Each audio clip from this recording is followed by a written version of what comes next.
No início da década de 1720, as mentes mais brilhantes da Grã-Bretanha caíram voluntariamente numa armadilha feita de papel, promessas e orgulho. Políticos nobres e até mesmo o homem que mapeou os movimentos dos planetas, Isaac Newton, acreditavam estar à beira de uma riqueza ilimitada. Na verdade, estavam a pisar no ar. A ilusão tinha um nome: a South Sea Company. Tudo começou com dívidas. A Grã-Bretanha acabara de sobreviver à Guerra da Sucessão Espanhola, uma década de combates dispendiosos que esgotaram o tesouro e deixaram a coroa com dívidas tão vultosas que pareciam impossíveis de pagar. O governo estava soterrado por obrigações e só os juros devoravam as suas receitas. Os credores queriam garantias de que o seu dinheiro estava seguro. Os ministros queriam que o problema desaparecesse. Então surgiu uma ideia que parecia ser a salvação. Em 1711, surgiu uma nova empresa com um nome grandioso e uma promessa ainda mais grandiosa: a Companhia do Mar do Sul. No papel, ela tinha como objetivo abrir as riquezas da América do Sul ao comércio britânico. Um mundo de ouro, prata e tesouros exóticos à espera de serem conquistados. Mas o seu verdadeiro objetivo era outro. A Companhia do Mar do Sul nunca teve a ver com transporte de carga. Tinha a ver com transporte de dívidas. A proposta era inteligente. A empresa assumiria uma grande parte da dívida do governo, transformando essas notas promissórias em ações que poderiam ser negociadas. Os credores trocariam os seus créditos por ações, ganhando a chance de lucrar com o comércio futuro, enquanto o governo ganhava espaço para respirar. Todos pareciam sair a ganhar. O esquema brilhava com lógica e ilusão, porque o suposto monopólio comercial era uma miragem. A Espanha controlava a maior parte da América do Sul e concedia à Grã-Bretanha apenas direitos simbólicos. Alguns navios negreiros, um punhado de cargas cerimoniais, nada que se aproximasse de uma fortuna. O verdadeiro produto da companhia era a crença.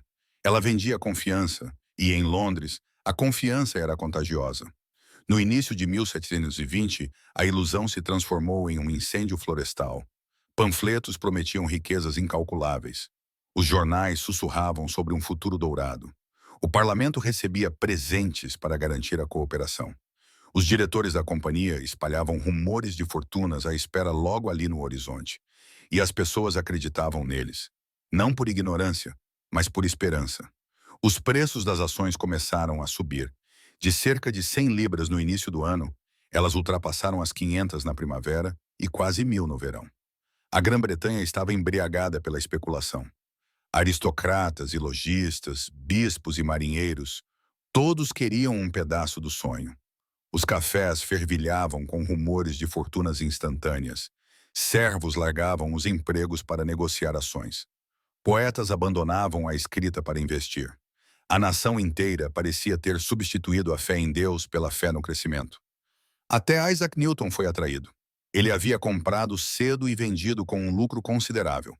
Por um momento, o grande cientista havia sido mais esperto que o mercado. Mas, à medida que os preços subiam cada vez mais, ele não conseguiu resistir à gravidade da ganância. Ele voltou a entrar no pico, e quando a ilusão se dissipou, perdeu quase tudo. Posso calcular os movimentos dos corpos celestes, diria ele mais tarde, mas não a loucura dos homens. Essa frase é o cerne silencioso de toda mania financeira. A inteligência não pode proteger contra a emoção quando as multidões acreditam ter encontrado um atalho para o paraíso. A maquinaria da bolha era simples, quase bela na sua lógica. Os preços em alta atraíam investidores, cujo dinheiro fazia os preços subirem ainda mais. O parlamento, imerso em interesses próprios, recusou-se a questionar o milagre. O próprio rei George I tornou-se governador da companhia, conferindo legitimidade real a um castelo de cartas.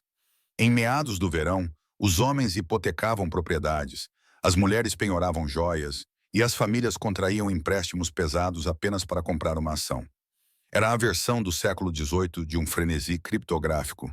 A mesma febre, só que escrita com penas em vez de código. Mas por baixo do brilho, nada tinha mudado. A companhia continuava sem comércio significativo, sem lucros reais. Os dividendos não vinham do comércio, mas do influxo de dinheiro de novos investidores. Uma pirâmide disfarçada de progresso. E como todas as pirâmides, não podia crescer para sempre. No outono surgiram as primeiras fissuras. As perguntas se espalharam. Por que os navios não voltavam com carga? Por que os livros contábeis da companhia brilhavam com números, mas careciam de ouro? O pânico, lento no início, depois repentino, varreu Londres. Tão rapidamente quanto os preços subiram, eles despencaram. As ações caíram de quase 1.000 libras para quase o valor inicial. Fortunas desapareceram em semanas. Famílias que pareciam recém-enriquecidas foram arruinadas no inverno. O colapso foi rápido e impiedoso. Os comerciantes que sonhavam com a reforma voltaram à pobreza. Os clérigos que pregavam a prosperidade agora pregavam o arrependimento. Os cidadãos comuns perderam as suas poupanças. As famílias de classe média viram gerações de esforços serem apagadas. No entanto, entre os poderosos, os danos foram menores. Os mais próximos do parlamento e da corte foram discretamente reembolsados, protegidos pelo mesmo sistema que ajudaram a inflar. Mais uma vez, as perdas fluíram para baixo e os privilégios flutuaram acima dos escombros. A raiva era vulcânica. Multidões se reuniram do lado de fora da bolsa, exigindo justiça. Os jornais nomearam os culpados: ministros, lordes, financistas, os arquitetos da ilusão. Uma investigação parlamentar foi iniciada, prometendo revelar a podridão. Alguns diretores foram destituídos de suas riquezas e humilhados em público. Mas a estrutura mais profunda, o vínculo entre o governo e as finanças, sobreviveu intacta. O Estado não podia punir a máquina que o mantinha vivo. Um gesto tentou restaurar a fé, a Lei da Bolha de 1720. Superficialmente, ela proibia a criação de sociedades por ações sem a aprovação real, um suposto escudo contra fraudes futuras. Mas a ironia era profunda. A lei havia sido redigida pela própria South Sea Company para esmagar os rivais e garantir seu próprio monopólio sobre o dinheiro dos investidores. Era uma regulamentação que fingia proteger o público enquanto defendia aqueles que o enganavam. Essa única reviravolta mostra como o poder realmente funciona nas finanças. Mesmo em colapso, as regras são escritas para preservar o sistema, não as pessoas dentro dele. Quando a poeira baixou, a economia britânica havia mudado para sempre. A confiança havia evaporado. O próprio conceito de investimento em ações, o motor do capitalismo moderno, foi envenenado por uma geração. A inovação desacelerou. O dinheiro recuou para a segurança. O Banco de Inglaterra assumiu discretamente uma autoridade maior, tornando-se o parceiro confiável do Estado. O sonho da South Sea havia acabado, mas a sua sombra se estendeu por todos os livros contábeis de Londres. A bolha da South Sea não terminou quando as suas ações entraram em colapso. Ela permaneceu, na memória, na lei, nos corações cautelosos dos investidores. A fé da Grã-Bretanha na especulação havia se abalado, mas a máquina em si resistiu. As dívidas permaneceram. A teia política que deu origem à ilusão permaneceu intacta. O sistema lá apenas aprendeu a esconder os seus mecanismos de forma mais inteligente. Durante décadas, o evento foi sussurrado como uma maldição. Famílias arruinadas por ele se recusavam a pronunciar o nome da companhia. Escritores usavam-no como uma fábula moral, a ganância punida pela justiça poética. Mas os financistas estudavam-no por um motivo diferente. Eles não viam um desastre a ser evitado, mas um método a ser refinado. A bolha do Mar do Sul mostrou que dinheiro e poder podiam colaborar para fabricar valor a partir do nada e persuadir até mesmo as mentes mais sábias a defender a mentira. Essa foi a verdadeira herança de 1720, um plano. O mecanismo seria usado novamente, revestido de novas roupas a cada vez. Séculos se passaram.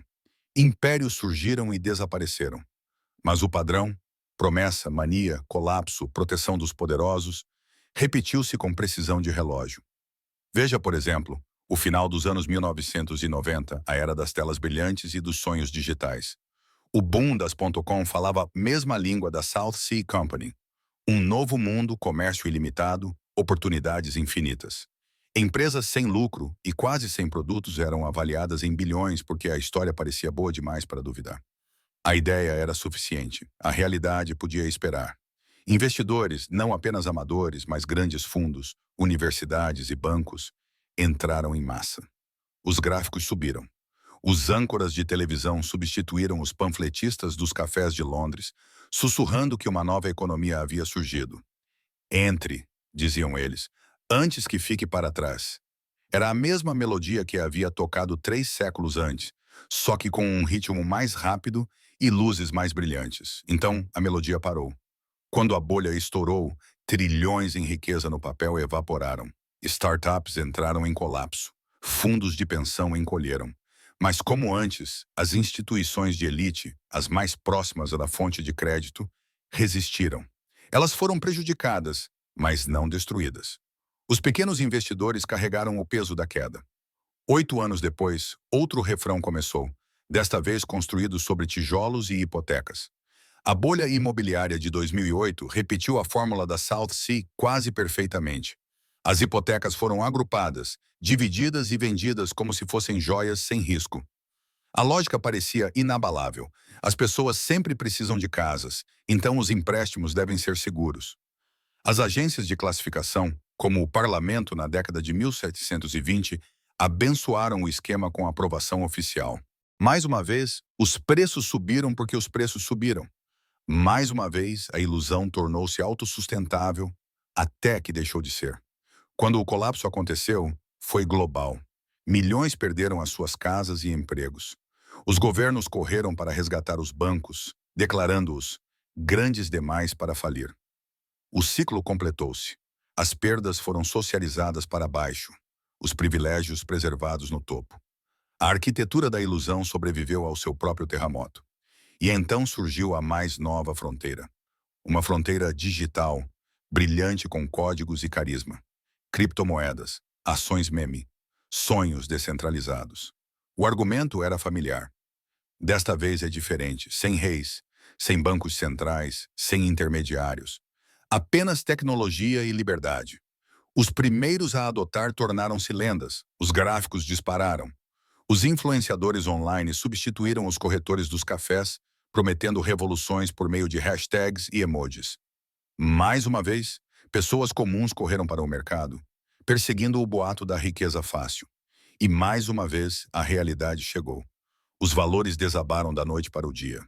Os projetos desapareceram, as bolsas implodiram, as fortunas se transformaram em números que não significavam mais nada. Os insiders lucraram cedo, a multidão ficou com o pó digital. Os trajes mudaram, mas a peça era idêntica. Então, o que perdura ao longo de todos estes séculos de loucura? Uma única lição, ignorada sempre que é aprendida. A inteligência não é uma armadura contra o desejo. Mesmo Newton, que conseguia explicar a própria gravidade, não conseguiu resistir à atração da ganância. A excitação da multidão, a ilusão da certeza, o medo de perder, estas são forças mais fortes do que a matemática. Distorcem a razão, silenciam a cautela e fazem os gênios esquecerem a sua própria lógica. A segunda lição é mais fria. A regulamentação raramente protege o público. A lei da bolha de 1720 fingia defender os investidores, mas foi escrita para defender o sistema. As leis modernas muitas vezes fazem o mesmo. Cada nova crise traz novos comitês, novas palavras de tranquilidade. Mas de alguma forma os mesmos padrões ressurgem. Isso porque as regras não são escritas pelas vítimas, mas pelos sobreviventes. A terceira é talvez a verdade mais difícil. As bolhas são criadas. Não são tempestades aleatórias de ganância. São sistemas climáticos criados por aqueles que lucram com o vento. Os governos precisam de crescimento, os financiadores precisam de movimento e as massas fornecem o combustível.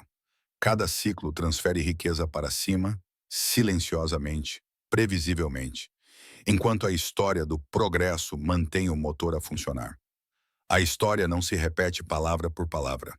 Ela rima, e a rima da bolha do Mar do Sul ainda pode ser ouvida em todas as salas de negociação, em todas as manchetes que prometem a próxima grande novidade. Os instrumentos mudaram. Ações, hipotecas, tokens, mas o ritmo é o mesmo. Otimismo crescente, razão a desaparecer, colapso a regressar. Então, o que devemos aprender, realmente aprender, com tudo isto? Primeiro que a literacia financeira é sobrevivência, não luxo. Se não compreender como as bolhas se formam, estará dentro de uma sem saber. Segundo, que as promessas de riqueza sem esforço são quase sempre ilusões criadas. O brilho da oportunidade é a isca, e o anzol é a sua confiança. E terceiro, que a riqueza real é paciente. Ela cresce a partir da compreensão, não da histeria. A partir do valor, não do boato. Cada geração jura que construiu um sistema mais inteligente. Cada geração está errada.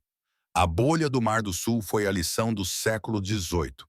O crash das .com, o colapso imobiliário, a criptomania, todos são versos do mesmo longo poema sobre a natureza humana e o poder. E se até Isaac Newton pode ser cegado pelo brilho do ganho fácil, que esperança tem alguém sem ceticismo? O conhecimento é a única proteção. A dúvida é a única moeda honesta. Tudo o resto é apenas mais um sonho da South Sea, à espera do próximo crente. Portanto, se esta história o fez parar para pensar, lembre-se dela da próxima vez que a multidão gritar lucro garantido. A história sempre sussurra uma verdade mais silenciosa. Nada sobe para sempre.